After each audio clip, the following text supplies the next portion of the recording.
Hello students, today we discuss about the topic of exceptional children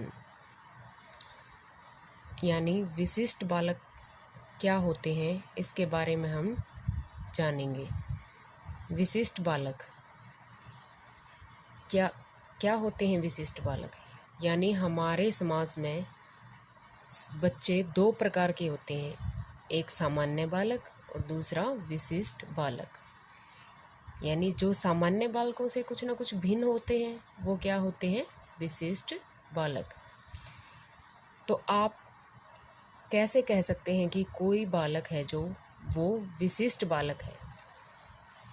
तो किस विशिष्ट बालक अपने शारीरिक, बौद्धिक, संवेगात्मक और सामाजिक गुणों के आधार पर अपनी कुछ विशेषताएं रखते हैं जो सामान्य बालकों से अलग होती है। यानी जो बालक विशिष्टता की श्रेणी में आते हैं वो शारीरिक रूप से सामान्य बालकों से कुछ ना कुछ अलग होंगे, बौद्धिक रूप से सामान्य बालकों से अलग होंगे, संवेगात्मक रूप से सामान्य बालकों से अलग होंगे और सामाजिक गुणों के आधार पर सामान्य बालकों से अलग होंगे। एग्जाम्पल के लिए, आपके घर में 2 या 3 बच्चे हैं, उन 2-3 बच्चों की उम्र एक समान है, तो उन बच्चों में आपको दिखाई देगा जो उनकी अनुक्रियाओं के आधार पर 2 बच्चे सामान्य अनुक्रियाएं करते हैं और एक बच्चा या तो उनसे बहुत कम उन अनुक्रियाएं करता है या उनसे बहुत ज़्यादा। तो जो सामान्य अनुक्रियाओं से या तो कम करेगा या ज़्यादा करेगा, अत्यधिक ज़्यादा, तो वो क्या होगा, एक विशिष्ट बालक की श्रेणी में आ जाएगा।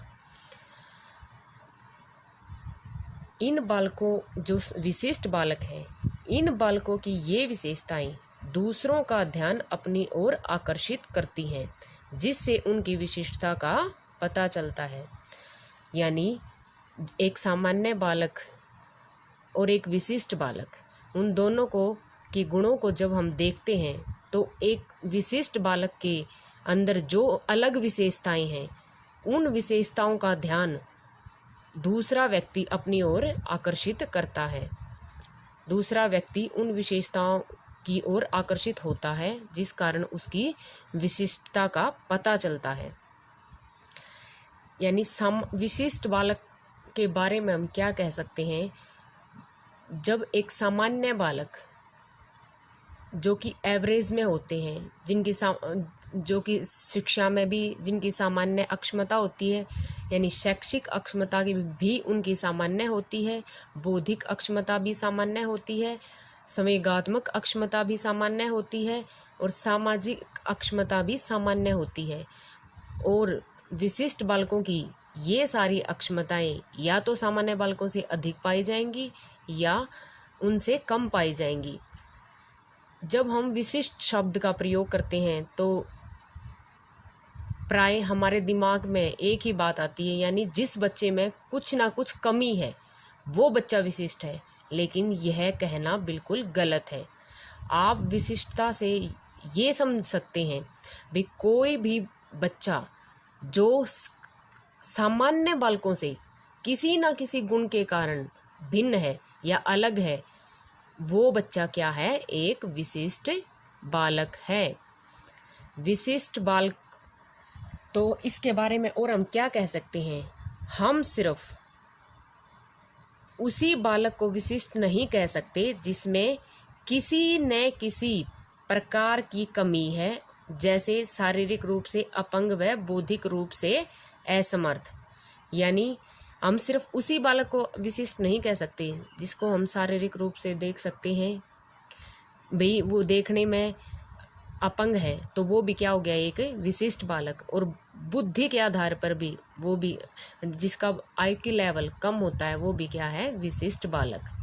यानी उसके अंदर बौद्धिक कमियों को भी देखा जा सकता है और उसकी बुद्धि की अधिकता को भी देखा जा सकता है। यानी अगर हम बौद्धिक अक्षमता के आधार पर देखें, किसी बच्चे की बौद्धिक अक्षमता यानी बुद्धि लब्धि सामान्य बालकों से अगर कम है तो वो भी क्या है, एक विशिष्ट बालक, और सामान्य बालकों से अधिक है तो वो भी क्या है, एक विशिष्ट बालक। और एक सामान्य बालक की बुद्धि लब्धि प्राय 90 से 110 के बीच में होती है, और जिन बालकों का IQ लेवल 90 से नीचे होता है वो भी विशिष्ट बालक की श्रेणी में आते हैं, और जिन बच्चों का IQ लेवल 110 से अधिक होता है वो बालक भी विशिष्टता की श्रेणी में आते हैं। लेकिन उनके अंदर IQ लेवल की कमी होने के कारण वो विशिष्ट हैं, और जिनकी बौद्धिक अक्षमता यानी जिनका IQ लेवल 110 से अत्यधिक है वो उनमें IQ लेवल की अधिकता होने के कारण विशिष्ट बालक हैं। यानी सिर्फ कमियों को देखकर हम किसी भी बालक को क्या नहीं कह सकते, विशिष्ट बालक। कमियों के आधार पर जिसमें सामान्यतः एक सामान्य बालक से अत्यधिक क्रिएटिविटी या प्रतिभा पाई जाती है उस बालक को भी हम क्या कहते हैं, एक विशिष्ट बालक। विशिष्ट बालकों को विविध बालक भी कहा जा सकता है। अतः हम क्या कह सकते हैं, यह विशिष्टता है जो सामान्य से आगे भी हो सकती है और पिछड़े हुए में भी हो सकती है। ये दोनों प्रकार के बालक विशिष्ट होते हैं। जो बालक शारीरिक, बौद्धिक, मानसिक, सामाजिक रूप से सामान्य बालकों से या तो बहुत आगे होंगे या पीछे, ऐसे सभी बालक विशिष्टता की श्रेणी में आएंगे। यानी वो सभी बालक क्या होंगे, विशिष्ट बालक होंगे। अतः देखा जा सकता है कि विशिष्ट बालक अपनी आयु के यानी जिन जिन बच्चे हैं जो वो अपनी सिमिलर आयु के हैं, यानी अपनी आयु के सामान्य बालकों से कुछ अपनी खास विशेषताओं या कमियों के कारण, यानी इसके अंदर देखो, यानी कुछ खास या तो विशेषताएं होंगी या उसमें कुछ कमियां होंगी, उन दोनों के कारण वो क्या कहलाते हैं, विशिष्ट बालक कहलाते हैं।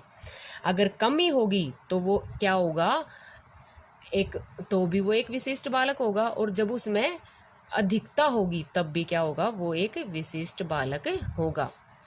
तो मुझे लगता है कि आप विशिष्ट बालक को समझ पाए होंगे, यानी विशिष्ट